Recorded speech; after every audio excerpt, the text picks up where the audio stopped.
Good afternoon. I want to welcome everyone. We're just going to wait a few minutes for people to get on right now. So be with you in just a few minutes.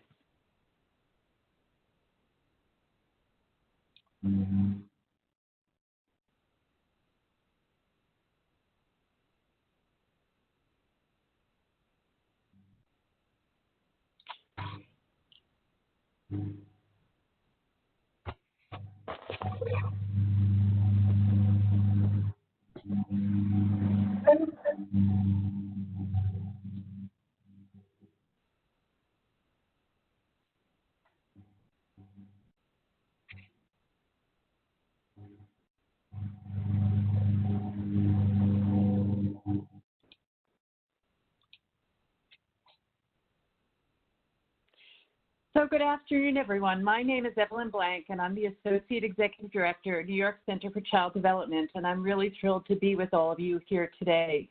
And I wanted to welcome everybody to today's webinar, The Loss and Grief of COVID-19, Real Challenges and Practical Suggestions. And very pleased to welcome our presenters, Dr. Joy Osofsky, Dr. Gerard Costa, and Dr. Gil Foley. And as we stated, this webinar was developed specifically for our partners of the Strong Starts Court Initiative for Infants and Toddlers in recognition of the significant impact that COVID-19 has really taken on our children and families. And I just want to give a very warm welcome to all of our Strong Starts partners. And before we begin, I just wanted to go through a few logistics about today's webinar.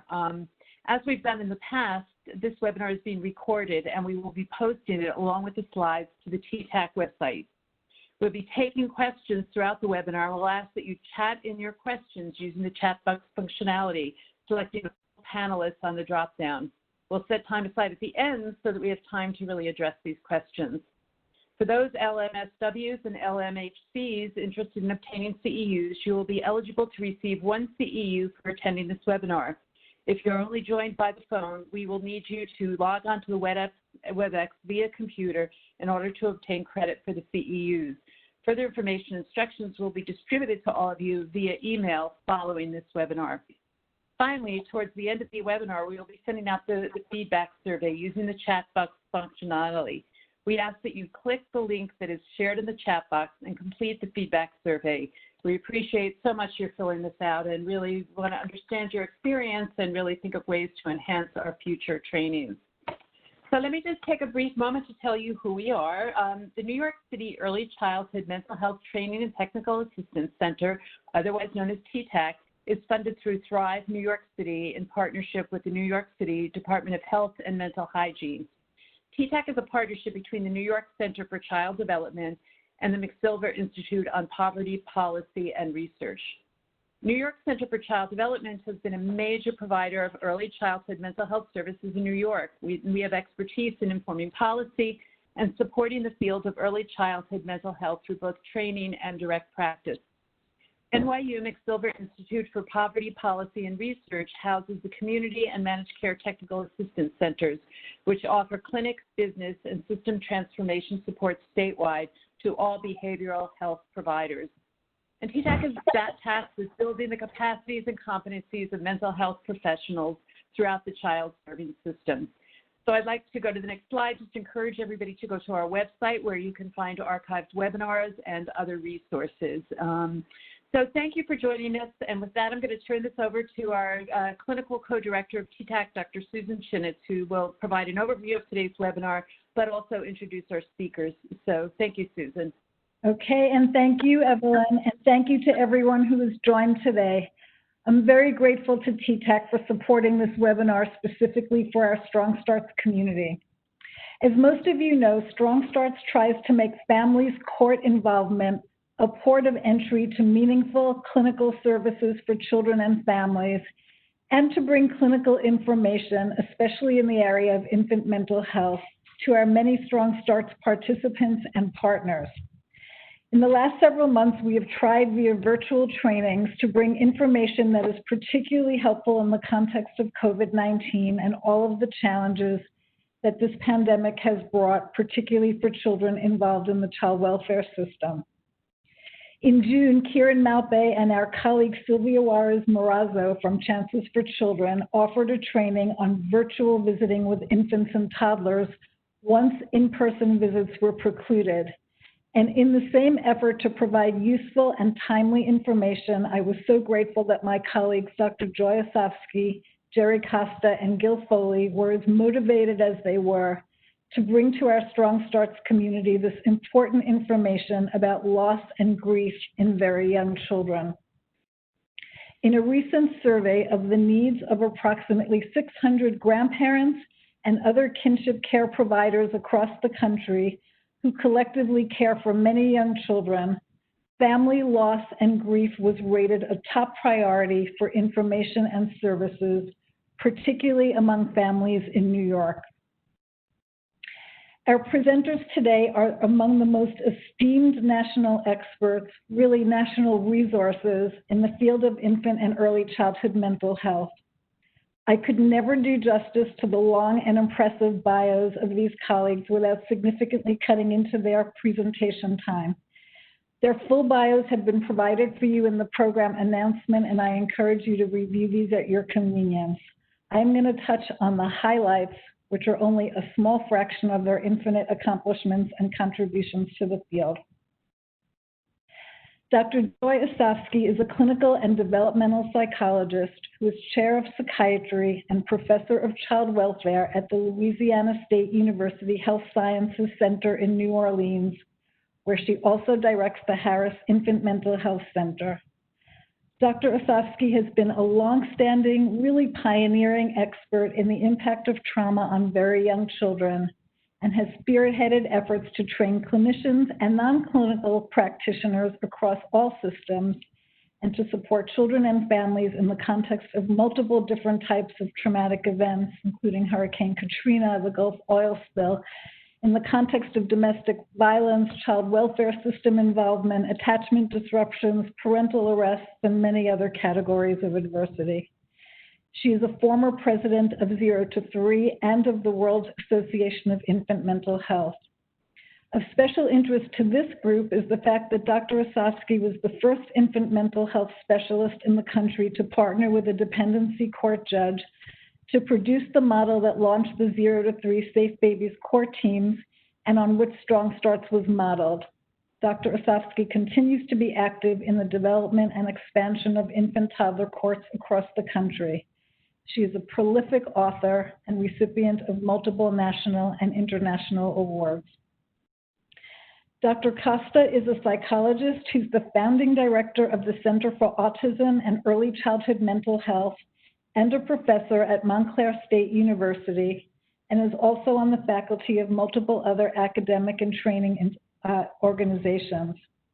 Since 2018, he has been co-directing with Dr. Osofsky the Northeast Regional Terrorism and Disaster Coalition, which is responding to current and anticipated emergencies that impact on children and families. Dr. Costa is also a prolific author, international speaker, and recipient of numerous awards. Dr. Gilbert Foley is a psychologist who's an expert in early childhood mental health and in the interdisciplinary and relationship-based treatment of developmental disabilities in early childhood. He is author of many books, including one about to be published by 0 to 3 on sensory integration and self-regulation in young children. Dr. Foley was previously on the faculties of the Furcast Graduate School of Psychology at Yeshiva University and the Graduate Program in Infant Mental Health and Developmental Practice at Adelphi University. He is currently the clinical co-director for TTAC and consulting clinical psychologist for the New York Center for Child Development. Thank you all so much for doing this, and I turn it over to you. Thank you very much. I'm going to go back a minute to our roadmap. It's really a pleasure to be with you this afternoon and have the opportunity to share information with you where we will all learn together. So you can see what we plan to do. We're going to review the impact of losses in the grieving process brought about by COVID-19, and obviously with attention to very young children. We're going to address the unique stressors that infants, children, and families face in the family court system and child protective services. And we know that the people listening are experts in this area, so we welcome your comments and questions and additions to our presentation. We're going to look at the way and try to understand the way infants and young children respond to loss to deepen our understanding of the grieving process, and also to emphasize the importance of supportive relationships around loss and grieving. And then we're also going to look at individual differences in cultural diversity, which is very important to take into account in grieving and supporting families. And we're going to emphasize self-care for adults, because we all need to think about self-care at this time. So I'm going to move us in the right direction now. We wanted to acknowledge on the last slide the people who we've consulted with related to this presentation and has offered important, helpful information to us, and you can see them listed there.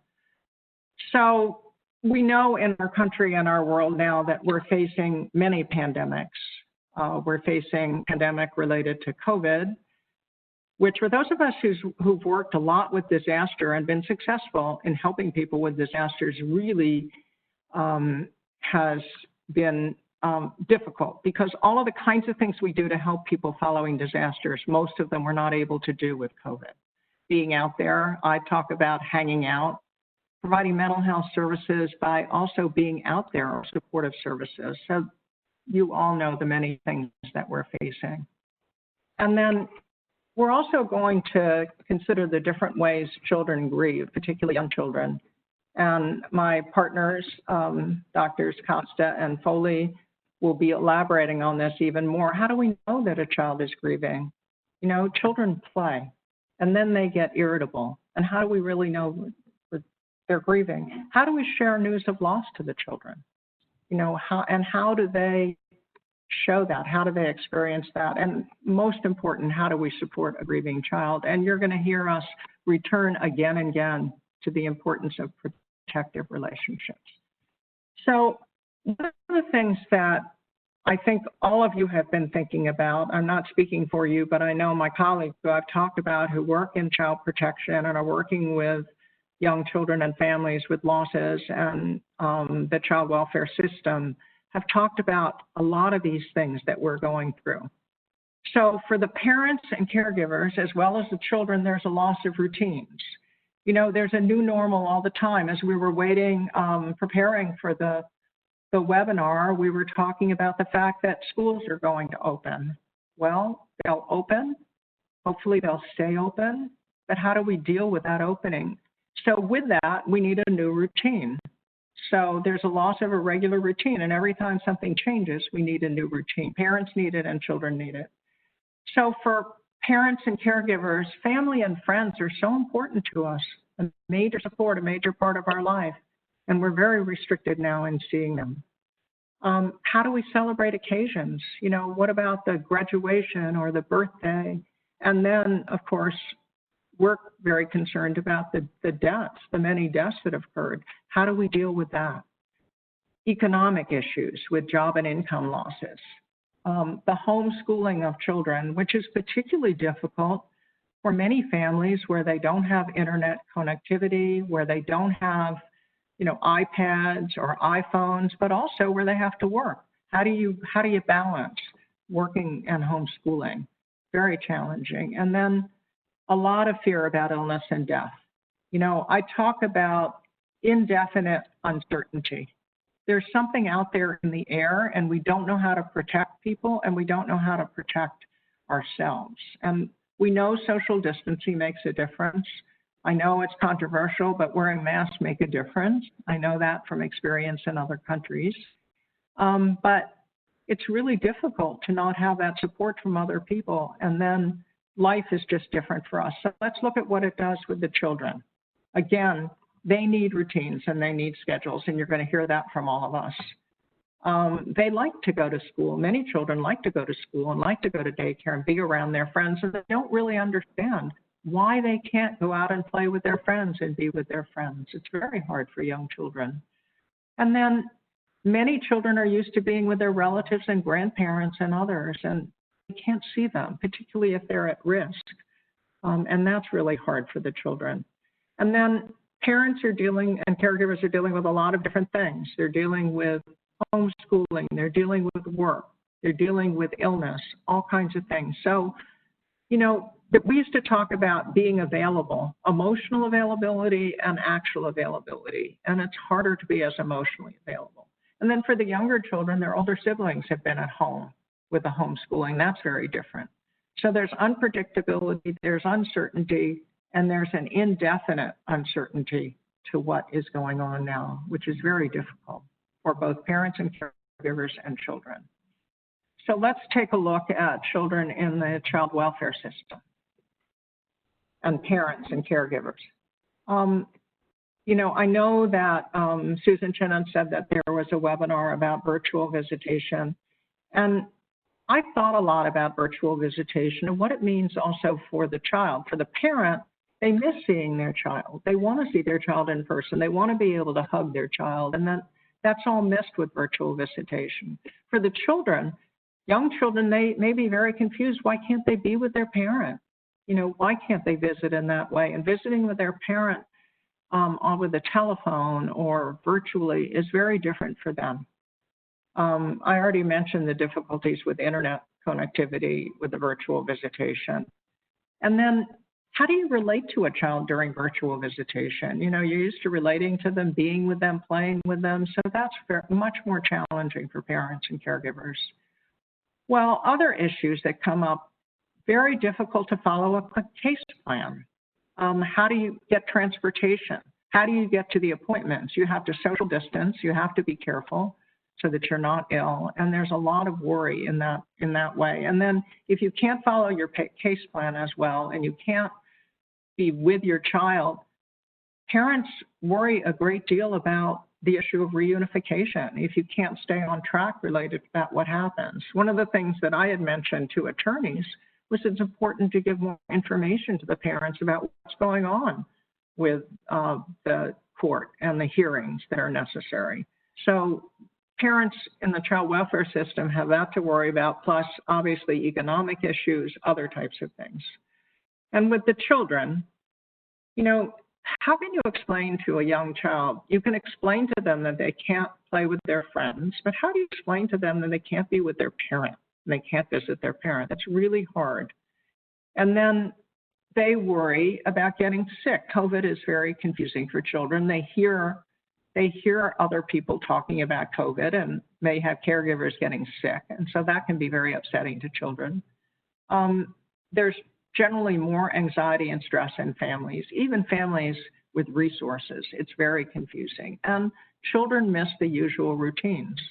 So for both the children and the parents, there are additional losses that occur with COVID, in addition to the other losses that everybody's experienced.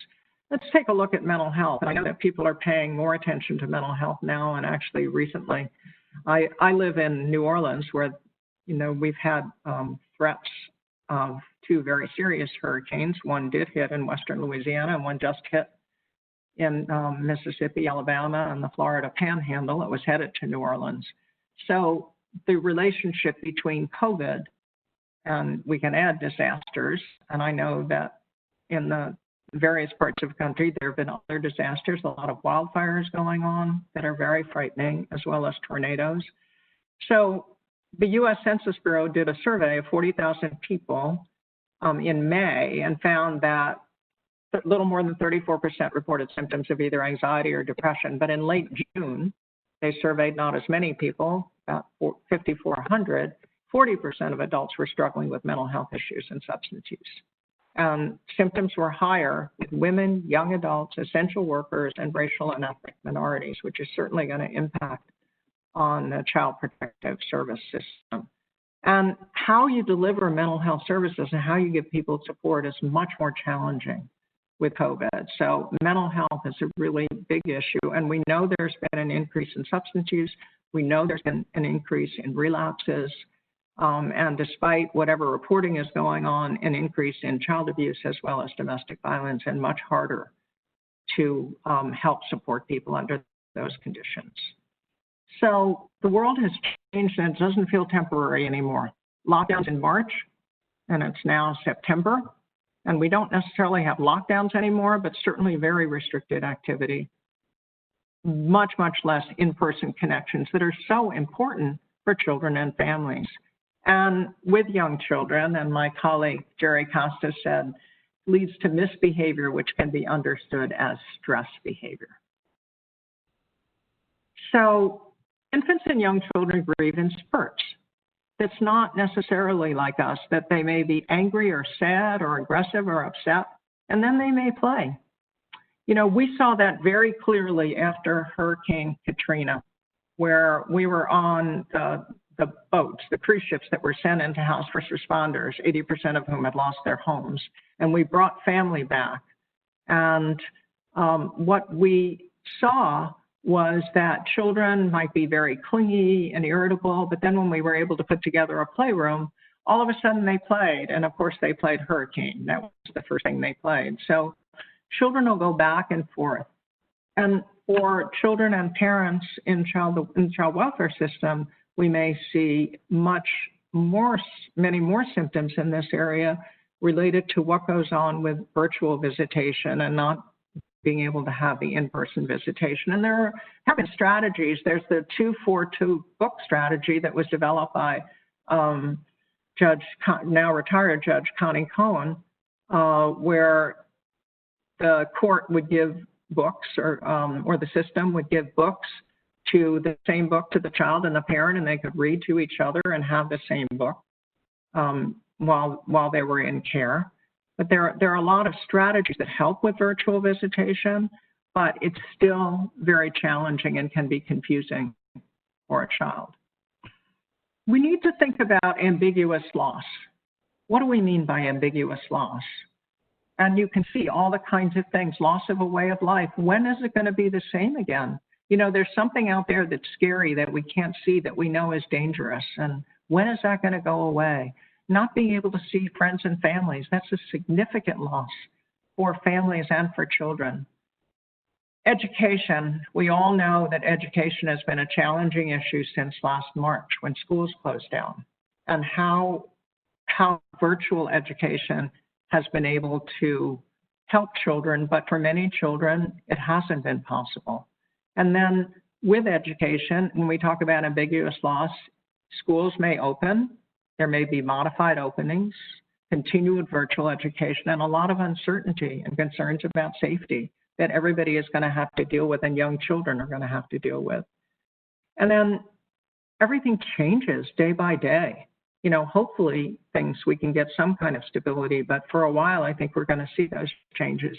And then when we talk about ambiguous loss, a couple of other things, all the rituals, the weddings, graduations, birthdays, and even funerals. So with ambiguous loss, there can be grief as an actual loss, but then ambivalence and trying to figure out how to deal with it. One of the things that I mentioned, a funeral tradition. I'm not from New Orleans. I'm actually from the New York area, but I've been here a long time. And one of the ways funerals are celebrated in New Orleans is jazz funerals with music and dancing. And it's a way to have the person who died be settled and the family celebrate the life and send the person off in that way. Other cultures have other traditions that are very important. And also with ambiguous loss, someone who becomes ill with COVID and goes to the hospital and nobody can go with that person. And so then the person becomes more ill and they can't have the support of family. And if they unfortunately die, the family hasn't been able to be with them. And so all of that leads to a lot of confusion and upset and mental health issues as well. So I turned to Mr. Rogers because I find Mr. Rogers to be very helpful. I don't know if any of you have seen the new film that was made, and I've watched it a few times because I find it very comforting at this time. And you can see what he says. When I was a boy, I would see scary things in the news, and my mother would say to me, look for the helpers. You can always find people who are helping. And so Mr. Rogers, what he has suggested is also very helpful. When children are frightened, ask them about it. Listen to them. Listening is very, very important. And what they think about may be very different from the truth and what they fantasize. So it's very important to listen to them and ask them what they know. And they also need to hear from adults that they're going to keep them safe. And it's okay to talk about what's scary. And they need support from adults. And a lot of people wonder about play. And I mentioned the example earlier about play after Hurricane Katrina. The children need to play. And that's how they show their scary feelings. I can tell you when they played Hurricane on the boat, the parents said, no, stop the play. And we said, it's a big boat. You can walk around. We'll take care of them, because that's what they needed to do. So for children, you need to express their feelings in many different ways. And their behavior is going to reflect the losses. We're going to see regressive behavior. We're going to see a lot of crying. I've heard when some children have been going back to school that we see some post-traumatic stress symptoms, that they're afraid. And we saw some of that after Hurricane Katrina as well, when everybody had lost everything. A lot of regressive behavior and clinging and crying on the one hand, and then we also get aggressive behavior and more temper tantrums and irritability. So we have to be able to be patient with the children. But in order to do that, and we'll get to this later in our presentation, self-care for the adults is very, very important. I can tell you when the preschools and Head Starts and early Head Starts opened after Hurricane Katrina, we tried to talk to them about how to understand children who had been through what they had been through and the traumatic experiences. And the people we were talking to glazed over when we talked about trauma. And what we did was stop what we were doing and did about a half an hour of a self-care activity, a breathing activity, some kind of meditation type of thing. So self-care is very important to help support the children. So at this time, I'm going to turn it over to my colleague, Gil Foley. Thank you. Thank you, Joy. That's a wonderful introduction to what's happening and also the complexity of it. Just a little bit about the uniqueness of the time. If a person is very ill, of course, you have some sense about what their course could be. But here, with everything that's going on, the mystery, if you will, of COVID, and as well as the inability to be in contact, there may not be opportunities to say goodbye or to plan or to really see the trajectory if a person is that ill. And again, often if there is death, it's often without family nearby or even being in physical contact with them. So our typical social support system, which we know is so integral to our ability to cope and to be resilient, is not as readily available to us. Frequently, children are not expected, and there are no normal ways to say goodbye. We come up with sort of our own very individual and collective family kinds of ways to say goodbye. And again, as Joy pointed out, that grief and loss are complicated, and complicated bereavement are associated with COVID-19. And remember, grief really is a reaction to loss. It can be the loss of something tangible. It can be the loss of something dear to us in our mind, an idea.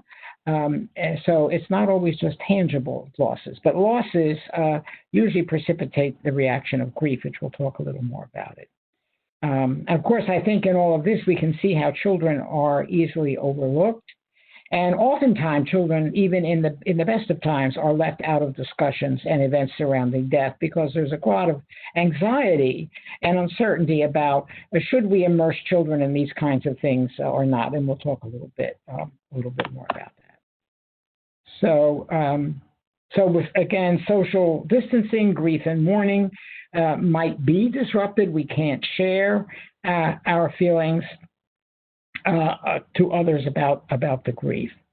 And again, is it the same really to share feeling states without actually having physical contact? And and a kind of closer presence, because we communicate so much through posture and tone of voice, and some of that's missed. Some of that subtly is missed on Zoom. And again, just how many of you might have felt wishing you could have physical contact with someone that you love. You know, physical contact is such an integral part early on, particularly of attachment. And it is formed largely through pleasure and often the skin-to-skin contact that parents and children have. So this physicality remains an ongoing part of our attachment system. And so when we don't have that refueling of physical contact, it can create a little bit of maybe an insecurity or a little anxiety. And again, as Joy pointed out, many of the traditions that are associated with grieving, because rituals and imagery and music and even tastes. I'm from Pennsylvania Dutch country right now, and the Pennsylvania Dutch used to call, I still do, I think, raisin pie funeral pie, because it was a traditional taste then that became associated with grieving. So I just want to point out again that grieving is a natural psychological response to loss. It is not pathological in and of itself. It is actually an adaptive response. It's an effort on the part of the mental apparatus, our mind, our feeling states, to correct itself. It's a corrective measure. So it's not pathological. It can become pathological, you know, if it gets vastly exaggerated or we get terribly stuck, but it's not a pathological process. And but it's not always pleasant to grieve. Right? So this is the paradox of grieving. On the one hand, it's like medicine that will help us, but it doesn't taste very good. And so we tend to avoid grieving, but it has within it a reparative process. It really has no timeline. It's really quite individual, and just as well as the expression and the course of grief are individual to different families. And of course, it's experienced different in infants and young children. Grief creates stress, and infants in grief can lead to misbehavior, as this is Jerry's comment, lead to misbehavior, which is best understood as stress behavior, right? The children are being triggered for some of these behaviors by the level of stress.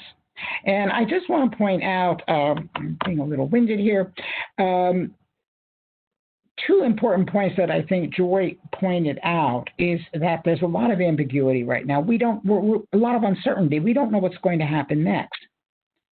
And as I think so aptly called it, interminable grief, or grief interminable, and or without interruption, you know, we don't know what's going to happen next, and we can't quite see the light at the end of the tunnel. So I think that this indefinite aspect to this grief, it makes things quite complicated. And I want to point out two important psychological processes when we're in the face of uncertainty. One is something we psychologists call projection, which is we fill in the blanks. If we don't know the information, we often, in a sense, take from our own past experiences, from our hopes as well as our fears, and we fill in the blanks. And that can become problematic, because sometimes we fill in the blanks with things that aren't terribly realistic, or that we don't know that's going to happen, or they're exaggerated. So projection is elevated during these times, and also fantasy. Right? Children fantasize, so do adults. And so it's not only what we see in their behavior, it's not only what they tell us, but what's going on in their mind, you see, that's what we want to know too, because you all know children as well as adults, but children can make incredibly complex tales, and they can weave amazing tales. And they're quite wonderful, but if they're very dark, or they're based on misinformation, then they can be problematic. So we do want to try to understand children's fantasies. And as Joy pointed out, how do they tell us? They don't tell us directly. Very often it's through play, which is in code. and we have to learn to code their reactions. Well, so I went a bit off here, but again, the idea that grief is a normal and expectable process. Again, how does grief work? It helps us to express and regulate strong emotions. It puts fantasies and fears into words and painful feelings. It shifts the focus from the real to the remembered, right? Because in death, certainly the love object is gone. They're not coming back. So what we have are the memories of them, and we internalize that. Hopefully we make them a part of our own inner life, and we hold the good and the positive, particularly that were aspects of the lost relationship, and that makes it bearable for us to deal with it. Now, of course, we have to put grief and loss in a developmental context. We have to put them also in the context of typical fears that all children have. So from 18 to 24 months, fears of separation and fears of the physical loss of their love object. A little later on, then they fear the loss of the approval and the love of the one they love. But at this early stage, they actually fear that the object will disappear and never come back. 12 to 36 months, we know fear of bodily harm and damage is critical. And then 3 to 5, fear of being seen as bad or disappointing.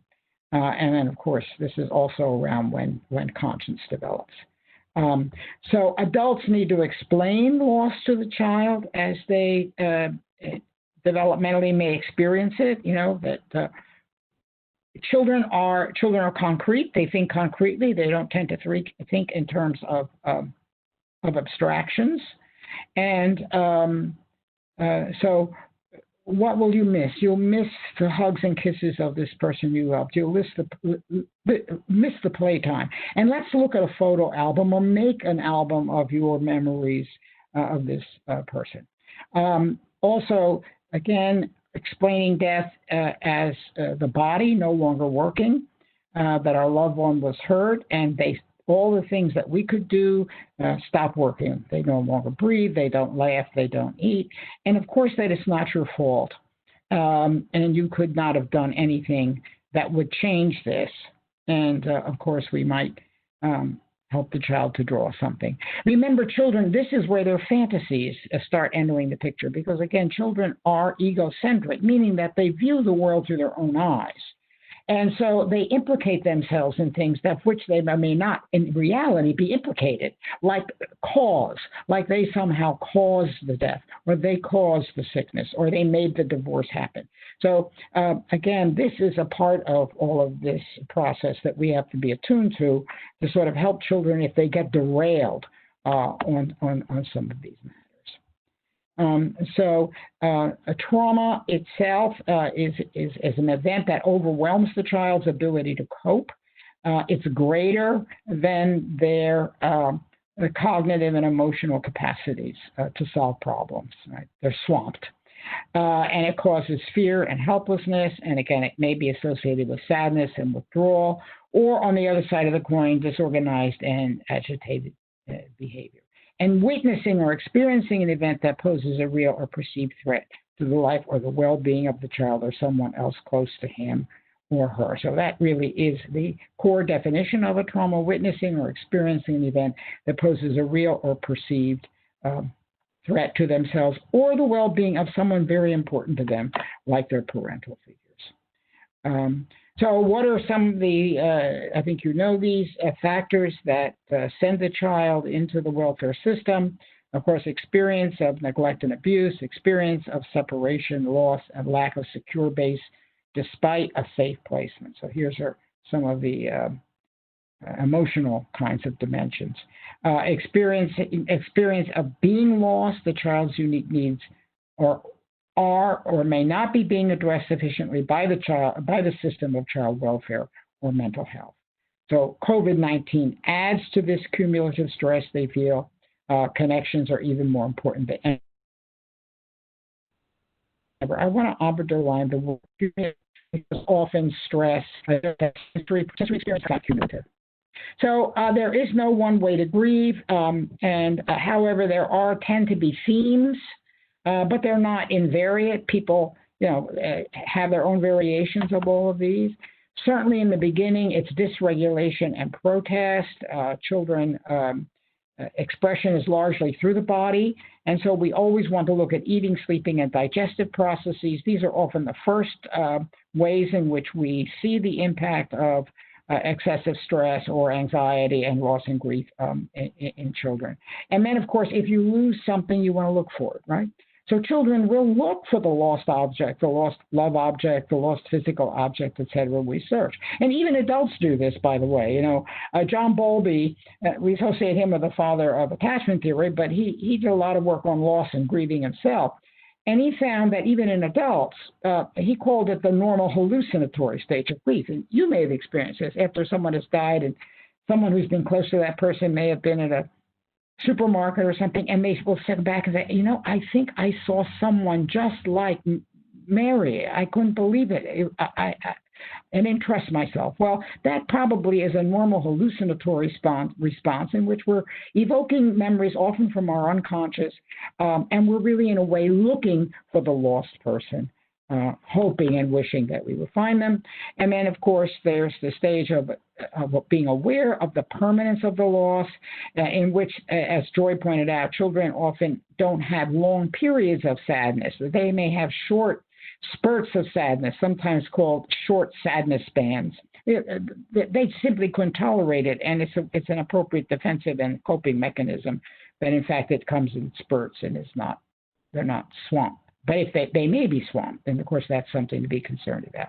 Again, intensification of these expected developmental anxieties that I talked about, possibility of new fears such as a preoccupation with death, possible return of behaviors more typical of an earlier age, such as thumb sucking, or not wanting to go to sleep without a parent spending some time in bed with them when they had in fact been able to jump that hurdle.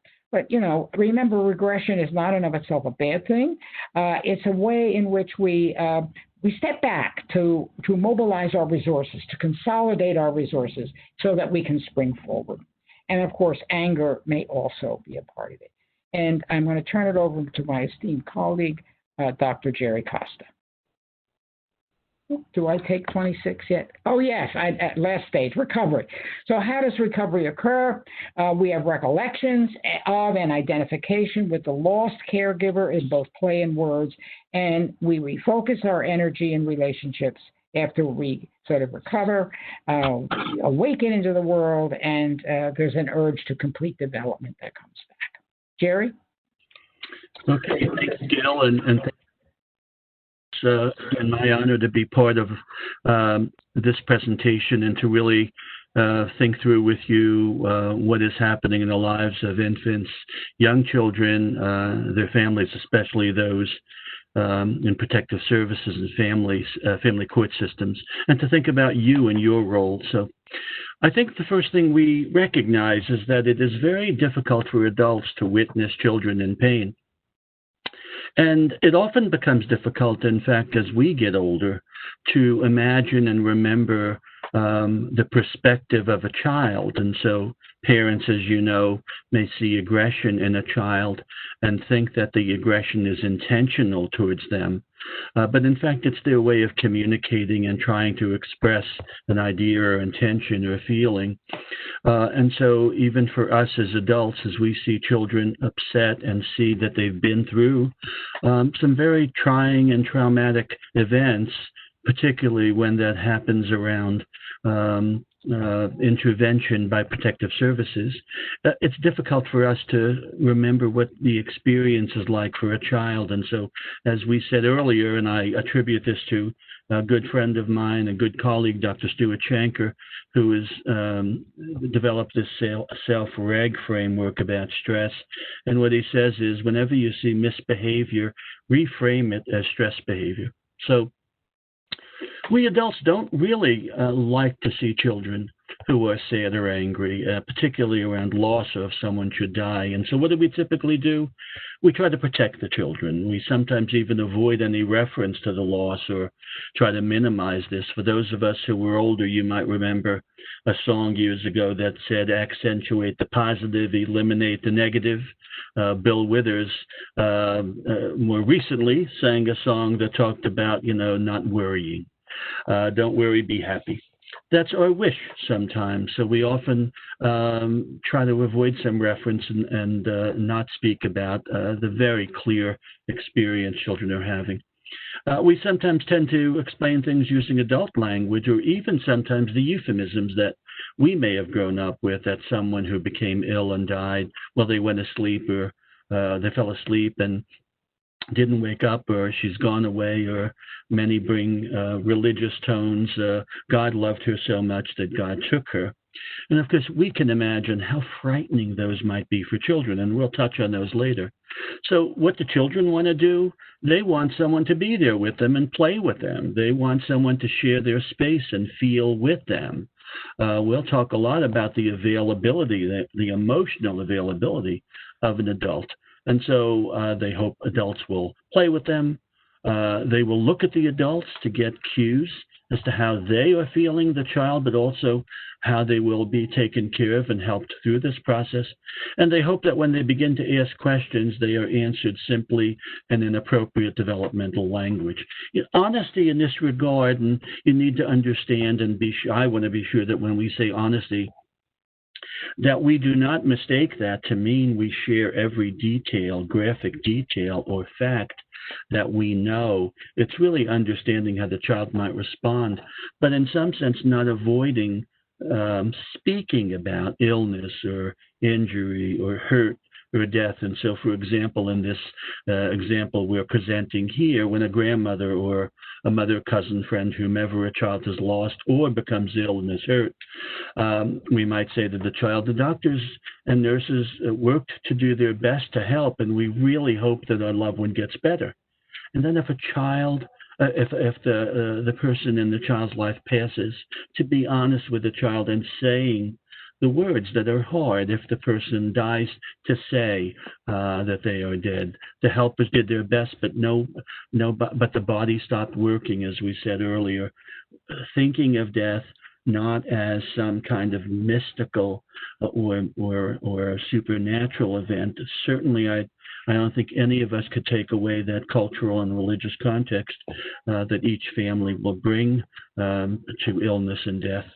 But to speak to a child about death as a biological inevitability. Look, your body works, you run, you jump, you eat, you sleep, you play. And we're going to miss the person, and we can remember all the things we did with them. And this has been said before by both Joy and Gil. So what do you remember most? Tell me about. I think for all of us, when we have, both children and even adults with whom we have relationships, I think one of the things that's so helpful is when you can ask the person who lost someone close to them, tell me about them. Tell me what they like to do and what they were like. And remind children it's okay to be sad. I'm sad too. And if it's okay, can I give you a hug? And always understanding the limits now, especially as we said earlier during COVID. You should know that neurobiologically we are inclined to connect with people and touch our caregivers when we are frightened or sad. Just imagine a little infant being held by a parent in their arms, and the stranger walks in the room. The child leans towards the parent, even closer to them. It's a sign of our neurobiological and evolutionary heritage. We can't do those things now, so we have to find other ways. And certainly the other ways can include other ideas we've talked about, having conversations, using play, drawing pictures, and looking at picture albums and so on. So these are the many things that we know help children. So death in COVID, as Gil said earlier, is really not as predictable. Oftentimes we have a sense someone is ill, but as you know, many times the death is sudden. And those, of course, are more difficult because there's no chance to have a proper goodbye and a proper ritual. And so often the deaths in COVID-19 have been unexpected. They've been traumatic. There's no normal way to say goodbye. And it's easy, as Gil said, and Gil, this may be actually a duplicate slide, as I realize, because it's easy to have children overlooked. I worked in a project with children who were traumatized, a project with police and mental health colleagues at Yale University. And it was always clear that the police officers, as they began to learn about children and infant mental health and child mental health, they began to realize that so many times they arrived on a scene of trauma and didn't even realize children were there. In some sense, they began to see children as they were trained about mental health in children. And that was painful, as well as, of course, beneficial for them and the children. Social distancing, as we said, makes it more difficult. It's hard to share pain without that physical contact. And again, if you think about your own lives, think of how many times, even this past week, that you've been able to just hug someone in your life, a spouse, a partner, a child, a friend that you feel safe with. Physical contact, as we said, is especially important during loss. So what I'd like to do now is return the slides to Joy Osofsky, Dr. Osofsky.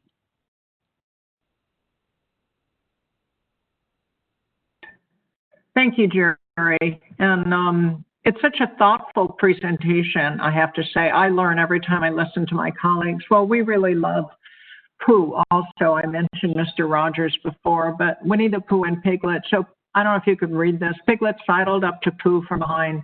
Pooh, he whispered. Yes, Piglet. Nothing, said Piglet, taking Pooh's paw. I just wanted to be sure of you. And that's such an excellent example of what children need right now. And it's harder for parents and caregivers to help be sure of them. We talked about virtual visitation. How can a child be sure that the parent's really there for them? And we talk about, how hard that is for the parent as well. So it's a very good analogy in terms of what's going on right now. So what can caregivers do? They ask the child how they feel. And we talked about how is your body feeling? And as I mentioned before, important for the child to be heard. A lot of children, a lot of parents and caregivers, and many people listening know this. I know some of you have lost people with COVID and lost people in other ways. And children really need to be heard, and it needs to be safe for them to talk about the grief, even if it's hard. So it's really important to have that conversation with the child, what they know, what they've heard, and correct any misperceptions. One of the things that makes me think about it was a clinical case I had where a person became very ill and an ambulance came to the house to take the person away, to take them to the hospital. And it was a situation where they did not get to see the person again. And the little child, the 3-year-old, kept playing out over and over again with toys, the car going away, the car going away. And it was really important to help support that family, being able to listen to the child and talk to them in that way. It's also very important for us to be able to express our own emotions and how we're going to miss the person as well. But then together, whether it's putting together pictures or thinking about stories or drawing, being able to talk about it and being able to have that conversation is very, very important in terms of supporting a child around loss and death. And I was thinking when I was listening to Jerry talking about that, the kinds of trauma that children in the child welfare, child protective system go through anyhow. There's a trauma with what they witness, whether it's abuse and neglect or domestic violence. There's a trauma when the police may come in and they maybe witness their parent or caregiver being handcuffed. There's a trauma when they're taken to a strange place by a strange person. So we really need to be there for the children and let them talk about it. And when someone's died, really help them in some way, put that together for them. But also parents and caregivers need to know that they need to do it in their own way. We can't force them, but being emotionally available to them is very important for them. So children of different ages handle death differently. And you can see on the slide some of the differences. For younger children, they don't understand the permanency of death. They may think the person is coming back is an angel, which is one of the reasons we don't say, you know, they just went away. At young ages, they don't understand that everybody dies at some point, and they may think the person's going to return. So they need physical comfort, and, you know, they may be clingy, and they may not want the support from the substitute caregiver, so it takes a lot of patience. You know, I heard a very sensitive story by a child psychiatrist a number of years ago that really helped me understand these concepts in a real way. There was a little 3-year-old who had lost her father suddenly, and the mother decided to bring her into the child psychiatrist because she was regressing a lot and was upset, and the mother really was having a lot of difficulty trying to comfort her. And so she went and saw the child psychiatrist a number of times when she was 3, and then, you know, somehow settled down for a while. And then when she turned about between 8 and 9 years old, she said to her mother, "I'd like to go back and see this person, Dr. So-and-so. I want to go back and see her at this point." And the mother said, "Why?" She said, "I just want to go back." And she went back and she said to the child psychiatrist, she said, "Now I understand what was going on before. I understand that I'm never going to see my father again. And now I understand at that age." And that was 8 or 9 or 10, different for different children. So young children really don't understand the permanency. So it's important to be very sensitive and as much available as we can to them. So for preschool children, again, they believe that death may be reversible. And so again, using play activities and drawing, I mentioned the play activity of the ambulance going away. That was something that the child did, and the parent didn't really understand it. It was a clinical case, and so the clinician really helped. And so one of the things that we may well see with children now going back to school is fear of separation, and some of that separation anxiety that we haven't seen for a long time. It depends if they can get enough support for parents and caregivers, and of course children have individual differences, but clinging at a difficult time, clinging to caregivers or people they trust is very common. We also may see regressive behaviors, wetting pants and thumb sucking. And also with trauma and with what's going on now, there certainly has been a lot of trauma for children. We sometimes see a decrease in verbalization, children who've been able to talk, who then lose some of their language. And so that's not at all uncommon either. So one of the ways that we know, and my colleagues, Jerry and Gil, will say this also, we all say this, is consistent routines. I mentioned before a new schedule for the new normal, but they really need new routines. We all need routines. That's actually hard for all of us now. I don't know about you, but keeping a routine is very, very challenging. And the routines are going to change with schools opening for children in other ways. And routines change when a child is taken into care. Routines change all the time. So we need to have a consistent routine so that there's a sense of control. You know, I mentioned before this indefinite uncertainty. Routines will help us have at least a little bit of uncertainty in the indefinite time, and using the child's language that's developmentally appropriate, and also with the routine, encouraging the child to play a role in establishing the routine for the day that begins with, you know, getting up and meals and other types of things. I'm going to give you just one quick example related to this indefinite uncertainty that may be helpful in some ways. I have done a lot of work with disasters, and I helped out Japanese colleagues after the tsunami, the earthquake, tsunami, and nuclear disaster. And we were in Koriyama, which is about 45 miles from the nuclear plant where there'd been the Fukushima Daiichi nuclear plant. And the parents were very worried about their children, even though they were told there was not too much radiation. They took it in their own hands to be able to measure the level of radiation so that, it was an unknown danger, something outside that they couldn't control, that they needed to have some control over. So I'm now going to turn back to Jerry Costa.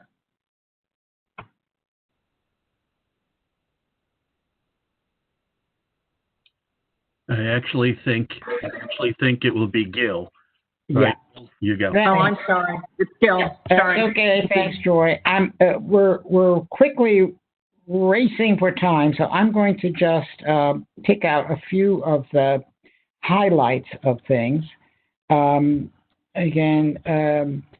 idea of coming to understand disenfranchised loss and grief. This is loss that is not validated by others, but we experience losses every day that tend to be trivialized.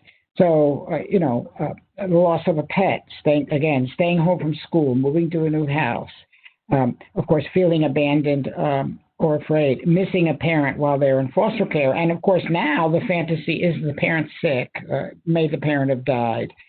And again, hurtful things that are often said, well, you can just get another cat, or it's like being on vacation. She was so old, it was her time. These are all well-intended, they're well-intended things to be helpful, but often they're not really effective because what the person really needs is to feel listened to and in a way, and certainly children uniquely understood. Again, this is a challenging time for parents in their own roles. They're preoccupied with grief, possibly saying goodbye. They may not be in tune at this time with their child's developmental needs. Again, we talked about children are often left out of discussions about important matters such as death, and now it may be even harder to include them, but we have to keep them in mind. Again, they may be distracted by play, so adults think that they're indifferent or not listening or don't know. Never assume children don't know. I always operate on the assumption that they do. They're very, very curious, and they're careful listeners and careful observers. And again, the child may feel as if there's no one to support them. And sometimes when a child loses someone very important, they may actually reject early on some of the people who are trying to help them because it's not the person they wish they had. And so we have to respect some of those defenses and feelings as well. Why don't we talk to them? I think it's really mostly out of good intentions. We're afraid that we're going to make the whole matter worse. We're going to make them more anxious or more confused.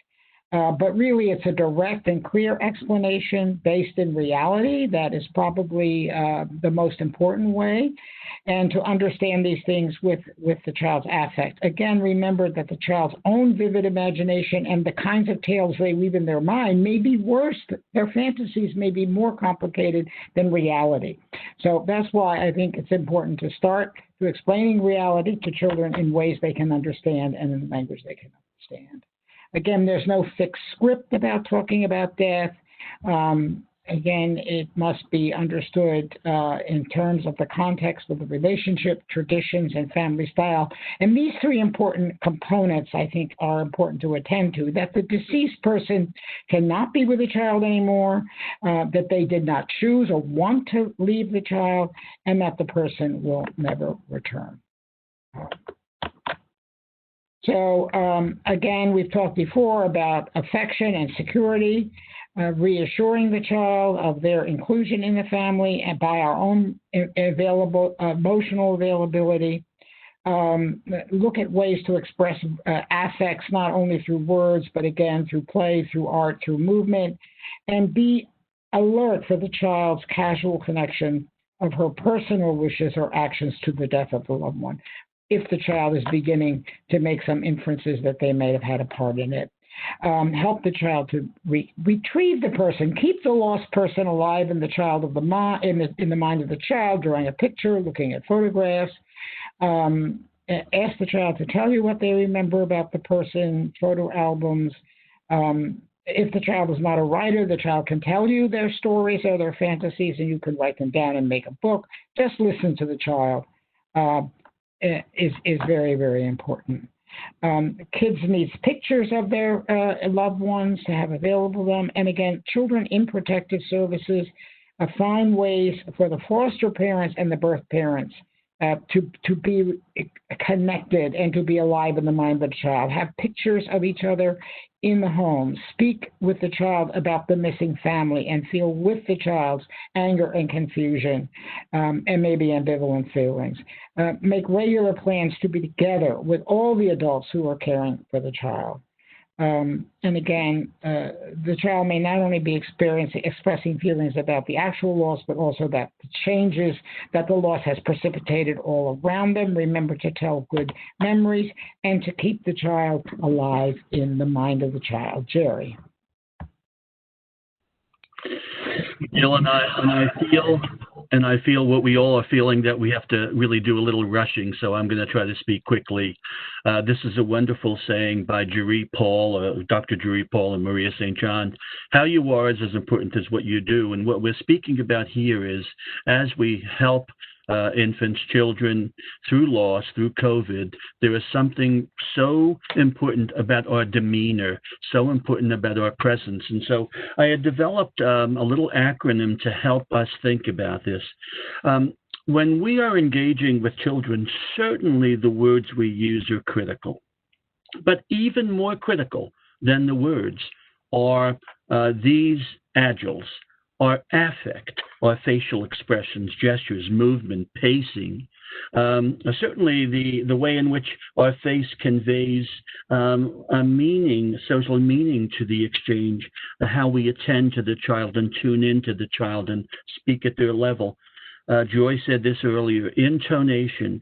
One speech pathologist, Albert Mehrabian, in the 80s, did research that looked at the dimensions of how we convey social meanings in our exchanges. And he said something like 57% of the meaning was conveyed by intonation. Intonation is critical. The tone of your voice, the demeanor, latency. When we speak with children, let them take us in. Let's wait a little bit. And only when we take them in can we when they take us in, can we engage them? So I developed a little card. You're going to get this PowerPoint, and I actually have these made into little laminated cards, but it's a way of trying to slow yourself down in those moments when we're working with children. So we certainly know that when children are cared for by parents and other caregivers, that they worry about what will happen to them or their families and their caregivers. We often might regard this, and I think those of us on this call and this Zoom probably know better, but sometimes it feels to others that the child is being selfish. They might ask questions like, well, who'll take me to school? Who will make my food for me? Who will give me a bath? And those are honest questions, and they have nothing at all to do with not missing the person, but they often are thinking in terms of what will their lives be like now. And so they need assurances whenever possible that they will be taken care of. Uncertainty is the province of adulthood. Children need to be certain you will care for them. And certainly after a death, caregivers should try to keep the routines of the child as needed and as recommended as important as possible. That certainly has changed with COVID, and so the reason we talk about quarantine being really an opportunity to routine, to make routines important. Children need to play. There's a Safe Havens project developed by Mr. Rogers' Neighborhood folks, where they talk about Safe Havens as having three important messages. You are safe here. Please tell us your story, and you can play. Play is ameliorative. It heals children. It gives them an opportunity to work out their inner life with an adult who's tuned into them.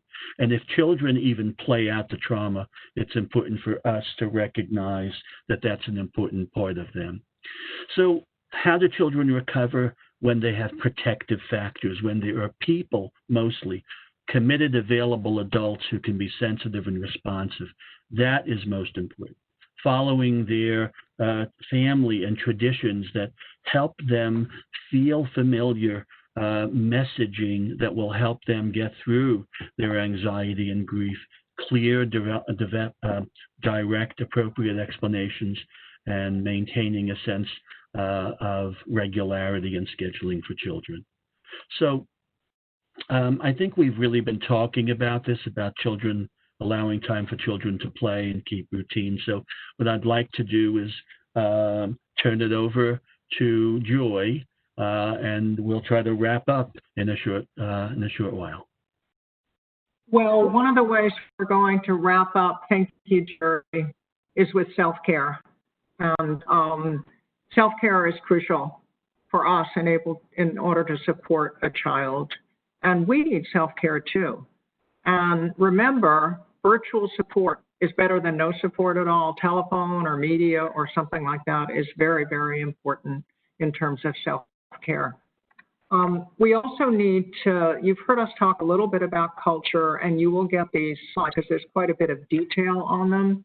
I want to point out to you something on one of these slides that's really important for all of us. We need to understand how people grieve and the cultural traditions. And I like that quote from Trout and Foley, sit at the feet of families and wonder what it's like for them. So I can tell you, in working with families, I always ask them about what are their beliefs and practices and customs around loss and grieving. We can't assume things, and that's very important in terms of being sensitive to families. And we just have some examples of different cultural variations in grieving that you can look at.